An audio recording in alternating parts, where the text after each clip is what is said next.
Graça e paz, amados, passando aqui para poder ser bênção na tua vida mais uma vez, desde já. Muito obrigado por vocês me receberem em seus lares através deste vídeo. Para você que está chegando agora, muito prazer. Me chamo Pastor Tiago Matos e através deste canal eu quero ser bênção na tua vida. Amém? Falando neste canal, quero te convidar para que você se inscreva. Sua inscrição é importantíssima porque assim nos ajudará a crescer. Deixa o teu joinha, que é importante, e se o conteúdo falar o teu coração ou fazer você lembrar de alguém, compartilha para que essa pessoa também seja abençoada. Amém? Quero dividir com vocês uma palavra que o Senhor colocou no meu coração, que está no Evangelho de Mateus, capítulo 16. No decorrer deste capítulo, existe mais um processo de ensinamento de Jesus para com seus discípulos.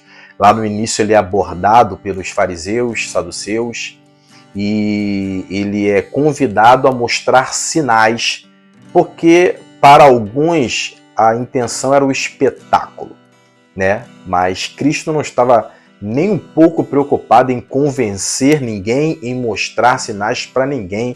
Ele usa até a natureza do pôr do sol, tempo nublado, para mostrar para ele que é tão claros os sinais da natureza, da manifestação de Deus na natureza, e porque eles precisam de comprovação para entender que ele era o Cristo, né? Então, a partir daí, ele começa a ter um diálogo com os seus discípulos, eles vão numa jornada, os discípulos se encontram desprovidos de alimentação, ele lembra os discípulos do que foi feito nas duas multiplicações dos pães, mas quando nós chegamos aqui no versículo 13 do capítulo 16, vai falar o seguinte: indo Jesus para os lados de Cesareia de Filipe, perguntou a seus discípulos: quem diz o povo ser o Filho do Homem? E eles responderam: uns dizem João Batista, outros Elias e outros Jeremias ou algum dos profetas. Mas vós, continuou ele, quem dizes que eu sou? Porque aqui ele deixa bem claro. Ah, tudo bem, o que falam de mim lá? Ah, estão comparando você a tais pessoas. Aí ele vai para eles, beleza, mas o que vocês falam? Como que vocês me enxergam? Como é esse olhar de vocês para a minha vida? O que vocês dizem para eles quem eu sou? Aí chega no 16, que é o ponto importante desse vídeo que eu quero dividir com vocês. O Pedro fala assim, ó, respondendo Simão Pedro disse: tu és o Cristo, o Filho do Deus vivo. Então Jesus lhe afirmou: bem-aventurado ou feliz, que é a tradução dessa palavra, és Simão Barjona. Barjona aqui quer dizer filho de Jonas, né? Porque não foi carne e sangue que te revelaram, mas meu Pai que está nos céus. Então aqui ele começa a ter um diálogo muito estreito com o apóstolo Pedro, futuro apóstolo Pedro, né? Onde ele fala: a sua sensibilidade, Pedro, ela é muito chamativa, né? Porque não foi carne nem sangue, não foram pessoas que te revelaram isso, mas o próprio Deus te revelou que eu sou sim o Cristo, o Filho dele, o Deus vivo. E também, 18, eu te digo que tu és Pedro, que no original aqui Pedro quer dizer Petros, uma rocha ou uma pedra. Olha que interessante que a gente vai aprender aqui. E sobre esta pedra edificarei a minha igreja e as portas do inferno não prevalecerão contra ela. Vamos entender esse versículo 18 aqui. Nós aprendemos, né, errado uma vida inteira, porque aqui ele não está falando que a igreja será fundamentada sobre Pedro, mas neste diálogo ele fala para Pedro, como se ele estivesse falando assim, ó, também eu te digo que tu és Petros, pedra ou uma pequena pedra, e sobre esta pedra, aí ele está falando de si mesmo, edificarei a minha igreja, e as portas do inferno não prevalecerão contra ela. Porque Pedro, apesar de ter sido discípulo escolhido, ele não tinha poder sobrenatural para poder ser alguém que edificasse a igreja do Senhor.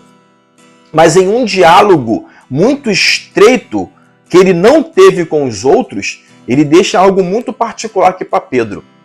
Pedro, filho de Jonas, eu quero dizer uma coisa para você. Você foi bem sensível, entendeu o projeto dos céus com a minha vinda aqui na terra, né? Ele fala também nesse capítulo que era necessário voltar para Jerusalém, para que as perseguições continuassem, para que a morte fosse a real em sua vida, né? Esse diálogo está muito próximo de mostrar que o projeto de Deus através de sua vida precisava sim ter início, meio e fim. Então nesse diálogo com Pedro, ele fala: Pedro, você foi bem sensível, entendeu realmente qual é o propósito que o Deus Pai tem comigo aqui, mas eu quero falar para você que você entenda que quem vos fala,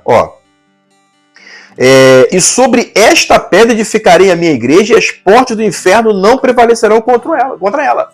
Então ele quer dizer: Pedro, entenda o tamanho de quem está falando com você. Apesar de você ser uma pequena pedra, um Petrus, eu sou a pedra, né? A pedra angular, a pedra de esquina, a pedra rejeitada. Eu, a pedra dos céus, a fundamental, que está conversando com você. Olha como que eu imagino Cristo conversando com Pedro, enchendo o seu espírito de fogo, de poder. Mas nós vamos chegar onde eu quero passar para vocês a visão que o Espírito Santo ministrou no meu coração. Então Jesus está tendo um diálogo importante com alguém importante para a propagação do Evangelho. E da mesma forma que Pedro foi chamado e se tornou importante, você também é, eu também sou, e isso não nos impedirá de passarmos por situações complicadas. E eu vou te provar isso. 19. Dar-te-ei as chaves do reino dos céus. Aqui ele já está conversando com Pedro, porque ele foi o líder. Né? Ele lidera o mover do Pentecoste lá do Espírito Santo, naquele terraço lá onde tinha 120 pessoas. Ele lidera a pregação, a conversão de 3.000 almas, de 5.000 almas. Né? Ele transforma pessoas, ele é preso por causa desse amor de Cristo, ele muda a história de pessoas, ele mostra o poder de Deus através da oração, lá no capítulo 4, onde ele se reúne com as pessoas para orar, e a palavra fala que após a oração dele, o Espírito Santo se manifestou, estremeceu o lugar, sabe? No capítulo 12 de Atos também fala que por ele estar preso, ele motiva uma igreja que estava localizada na casa de Maria, mãe de João Marcos, e essa igreja, motivada pela situação que Pedro estava enfrentando, já era a segunda prisão que ele enfrentara, tinha sido preso no capítulo 4, agora está preso no capítulo 12 também, e a igreja ora, motivada pela dificuldade que Pedro estava enfrentando, e a palavra fala que as portas se abriram, e ele foi liberto, e ele foi lá para aquele lugar onde as pessoas estavam orando por ele. Sabe, a importância deste homem chamado, convocado, com algo especial da parte de Deus para a sua vida. Dar-te-ei as chaves do reino dos céus. O que ligares na terra terá sido ligado nos céus, e o que desligares na terra terá sido desligado nos céus. Então advertiu os discípulos de que a ninguém dissessem ser ele o Cristo. Ele não queria alvoroço. Ele falou assim: eu estou contando para vocês como que vai proceder daqui para frente, não conta para ninguém, porque eu preciso estar nesta linha de trabalho sem alvoroço para poder o propósito se cumprir. Desde esse tempo começou Jesus Cristo a mostrar a seus discípulos que lhe era necessário seguir para Jerusalém e sofrer muitas coisas dos anciãos, dos principais sacerdotes e dos escribas, ser morto e ressuscitado no terceiro dia. Olha o 22 agora. O mesmo Pedro, que teria autoridade, que ligaria na terra e ligaria no céu, pequena pedra, alguém importante nessa construção. E Pedro, chamando-o à parte, começou a reprová-lo. Pedro reprova Jesus porque ele falou que precisava ir para Jerusalém para poder ser morto e ressuscitar ao terceiro dia, dizendo: tem compaixão de ti, Senhor. Isso de modo algum te acontecerá. Olha só, hein? Mas Jesus, voltando-se, disse a Pedro: arreda, Satanás. Tu és para mim pedra de tropeço, porque não cogitas das coisas de Deus, e sim das dos homens. Olha como que essa palavra pedra ela é citada nesse diálogo de convocação, de profecia para o futuro, e mesmo esse homem chamado por Deus, convocado para ser um líder da igreja no futuro, no mesmo instante que ele está sendo preparado, discipulado, capacitado, revelado quem ele seria, ele abre a boca e permite Satanás usá-lo.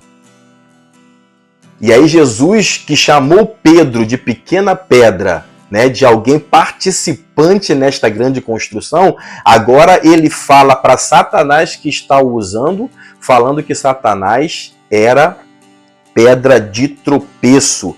Por quê? Porque aqui ele fala que Satanás faz as pessoas desejar as coisas da terra. Ó, para mim, tu és para mim pedra de tropeço, porque não cogitas das coisas de Deus, e sim das dos homens.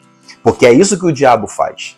O diabo ele cria cenários, aproveita momentos para fazer com que nós continuemos com os nossos olhos olhando para a terra.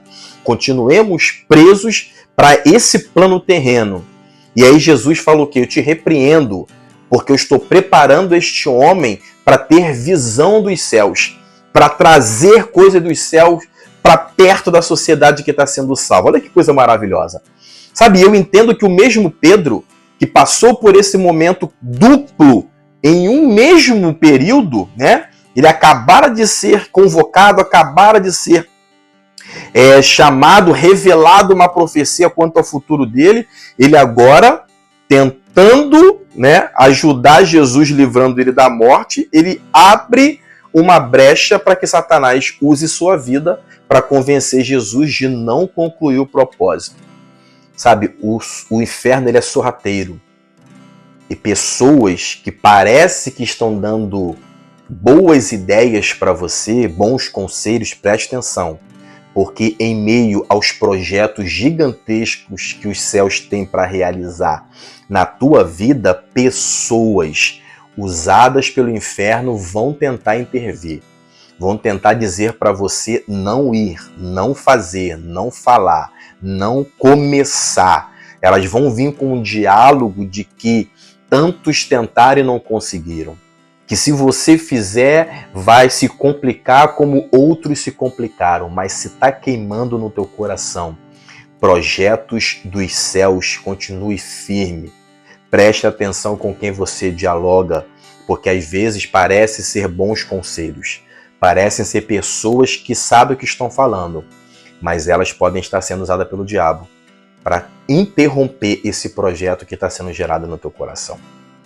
O mesmo Pedro que fez história, que a Bíblia conta como ele foi funcional, como ele foi poderoso na construção do Evangelho. Aqui, ele se permite dar uma brecha, e essa brecha foi externada por uma opinião contrária vinda do inferno. Mas Jesus, ligado, repreendeu Satanás que usara Pedro naquele momento. Então, da mesma forma que Pedro foi chamado, ele deu brecha, ele vacilou, ele desligou. E isso pode acontecer com você e comigo também.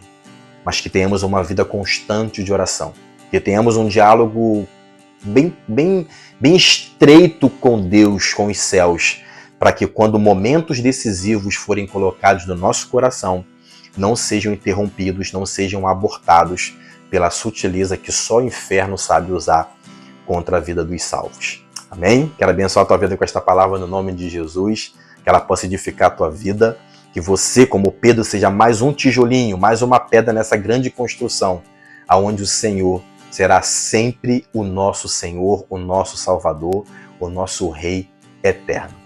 Amém? Eu te abençoo com esta palavra, no nome de Jesus. Graça e paz.